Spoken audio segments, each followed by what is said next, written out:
Assalamualaikum warahmatullahi wabarakatuh. Perkenalkan, nama saya Sisda Hairunisa Maya Gumintang dari kelas A dengan nomor induk mahasiswa 2289210019. Baik, di sini saya akan menjawab pertanyaan untuk soal ujian tengah semester mata kuliah Pendidikan Inklusi. Oke, untuk pertanyaan yang pertama yaitu, menurut pendapat Anda, pendidikan inklusi itu solusi atau masalah? Jelaskan. Jadi jawaban saya, pendidikan inklusi adalah sebuah solusi.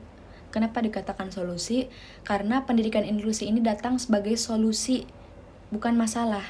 Karena memberikan solusi untuk mengatasi masalah sosial dalam penyandang cacat. Tujuan pembentukan sekolah inklusi ini adalah meminimalkan dampak yang ditimbulkan oleh sifat eksklusif.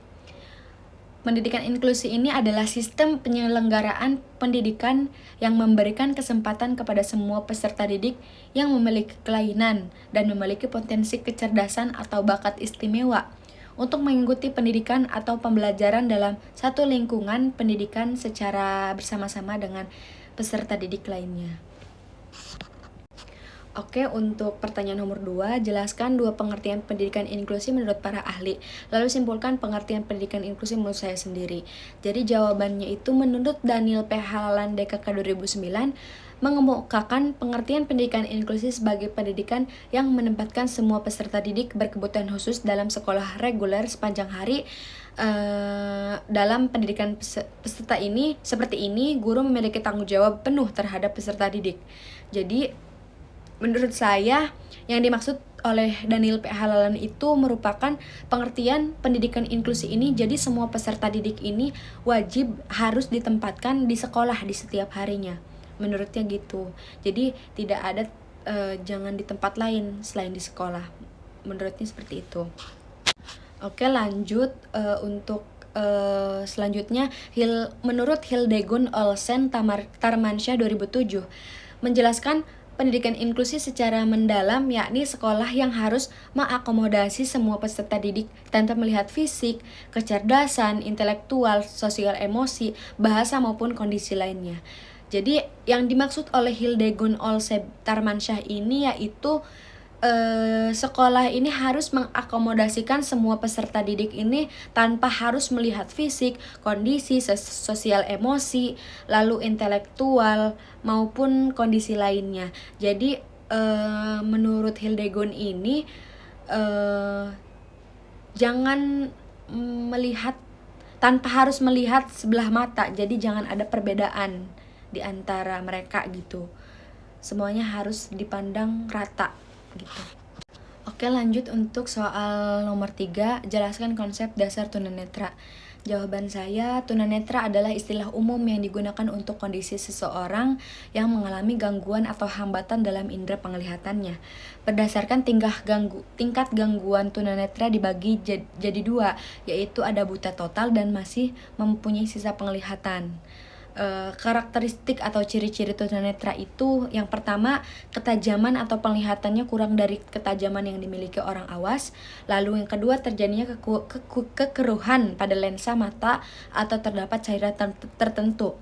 Yang keempat, posisi mata sulit dikendalikan oleh syaraf. Lalu yang terakhir, terjadi kerusakan susunan syaraf otak yang berhubungan dengan penglihatan. Lalu ada sebab-sebab tunanetra. Oke, untuk sebab-sebab tunanetra ini, yang pertama, infeksi atau keracunan yang dapat terjadi secara langsung ataupun tidak langsung.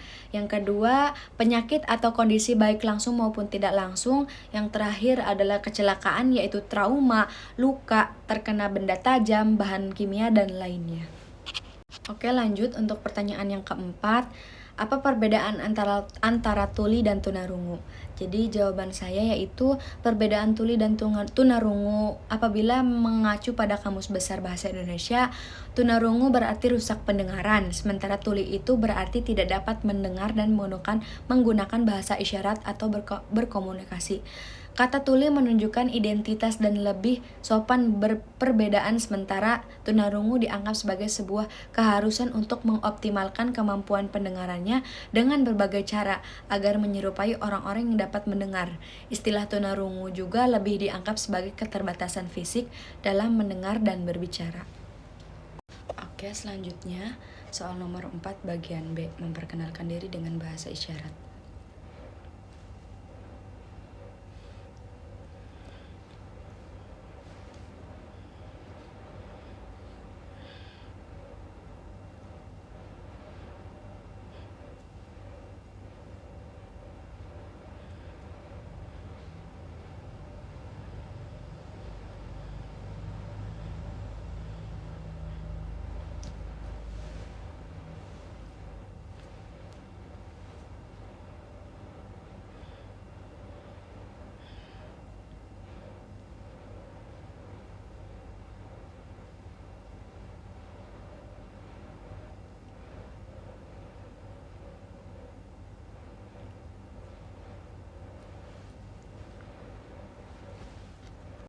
Oke, lanjut untuk soal yang kelima, bagaimana cara Anda sebagai calon pendidik dalam membantu anak tunagrahita yang belajar di sekolah inklusi?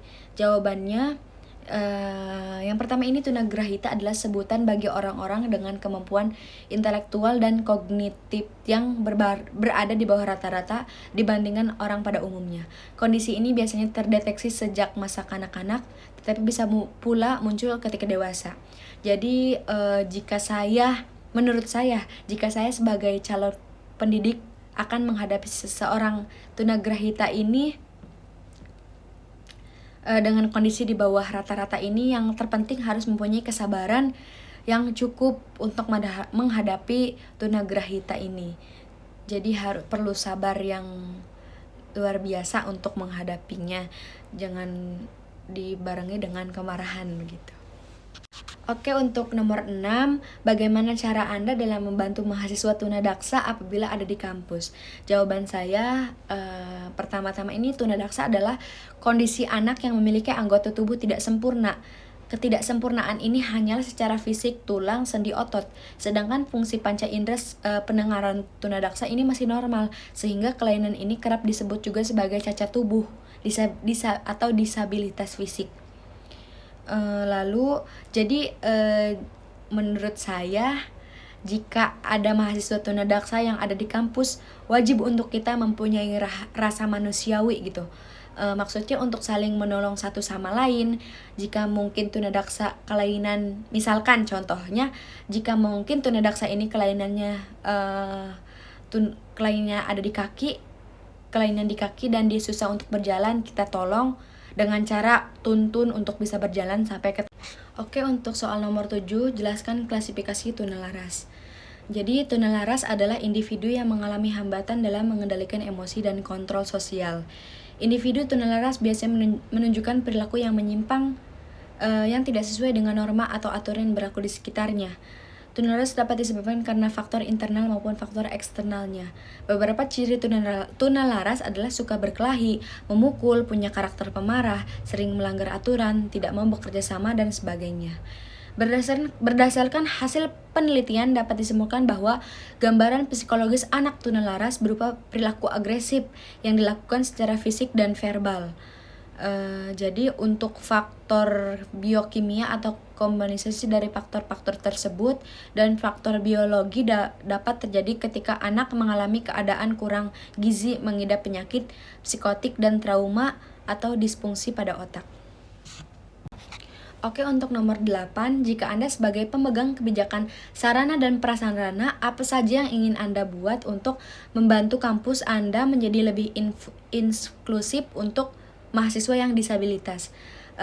Mungkin jawabannya, jika saya menjadi kebijakan sarana dan prasarana di kampus untuk membantu mahasiswa yang disabilitas, saya akan usahakan mengadakan gitu atau